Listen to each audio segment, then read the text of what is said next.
I'm Tracy Adams. I'm a gynae oncologist and I work in Cape Town at Groote Hospital at the University of Cape Town. Sometimes we think something can't be achieved, but if we stand together and come up with ideas together, including people from different countries, things can be achieved. And that is what the Every Woman study has done in terms of bringing a whole lot of countries together. I don't think that we can look at cancer, especially cancer in women, in isolation. And we can't look at it through one perspective only, in terms of a perspective from a high income country or from one specific country. I think studies should include women from all socioeconomic backgrounds, or ethnic or genetic, and from a multitude of countries, because cancer in itself is multifaceted.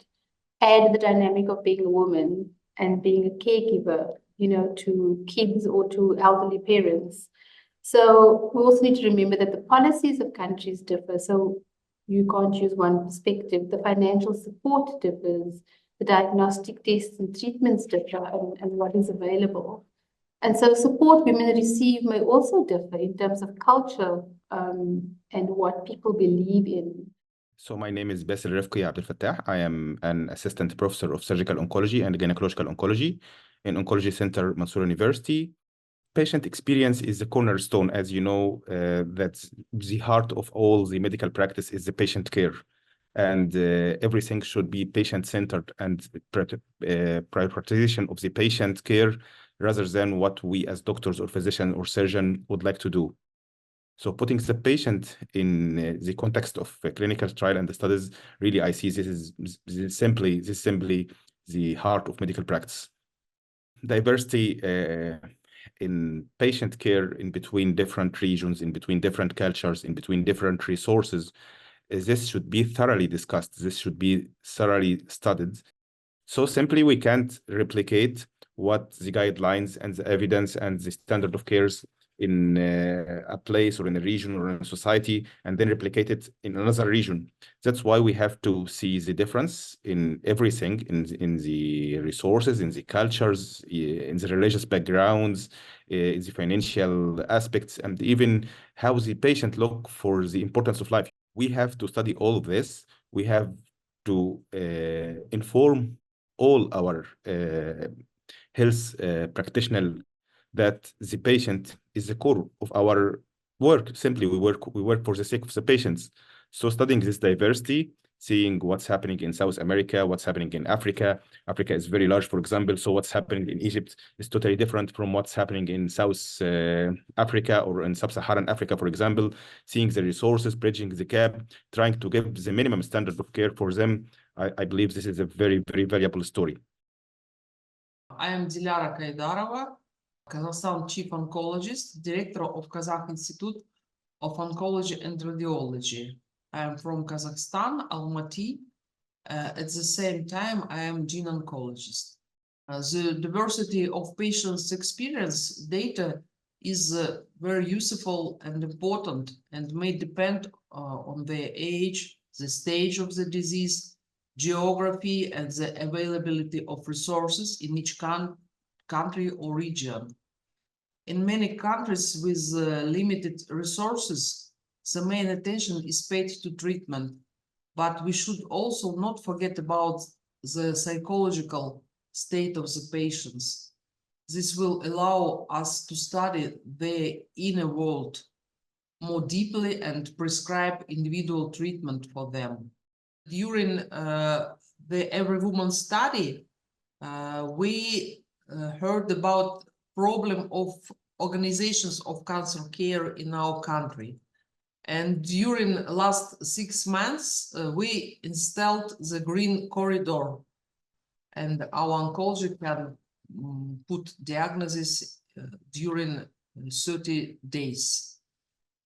And the Every Woman study has had a huge impact in understanding the equality of not only treatment for patients, but also the support in all level of their treatment. My name is Ngọc Phan. I'm a GYN oncologist from Da Nang Oncology Hospital in Da Nang, Vietnam. There are so many lessons that we can learn from the Every Woman study, in LMIC. 2/3 of the patients has a lack of knowledge about their ovarian cancer, and like we can have the strategies on multimedia communication, so that we can bring the knowledge, the information about the ovarian cancers to the community better. And another lesson is like more than 95% of the patients have had the symptoms before they come to the hospital to see the physicians. And so if we pay more attention to multimedia communication and patients advocate, so that we can help and support the patient, and they may detect the disease earlier than in the study. There was less than 5% of the patient can access the targeted therapy. So from that, I think we can improve the policy for the ovarian cancer patients, so that the patient can afford the treatment care and decrease their financial burden for them. Also, a pharmacy company also can have some intervention to decrease the price of the targeted therapy, and have the patient can be involved in the clinical trials, so that they can access to the targeted therapy better than now. So I am Dr. Aisha Mustafa. I work at the Gynecologic Oncology Unit at Ahmadu Bello University Teaching Hospital, Zaria, Northern Nigeria, and I am the country lead for the Every Woman Study Low and Middle Income Countries edition. I am very grateful to have participated in that study. I feel very fulfilled because the study seemed like a gateway for me to say those things I have been trying to say to the world, and I couldn't find a medium to say it. I didn't have an opportunity, for example, as an individual managing ovarian cancer patients, to stand on the podium at a big conference to say, this woman need this. But the Every Woman Study provided that opportunity. It spoke about us. It spoke about, it said what I wanted to say all these years that I didn't have the opportunity to say. It brought it out in a very formal way, in a form of a survey and with evidences. You know, before I would just say, okay, these patients need this, they need that, but it's just all verbal. But the Every Woman Study said what I wanted to say in a very loud voice. And I want to say thank you that I was part of that study. And I'm not happy for me, I am happy for us as a nation, for my patients, that their voices are now being heard. And I believe that moving forward, the Every Woman Study will actually serve as a stepping stone to even further collaborations, more research, more impact for patient care.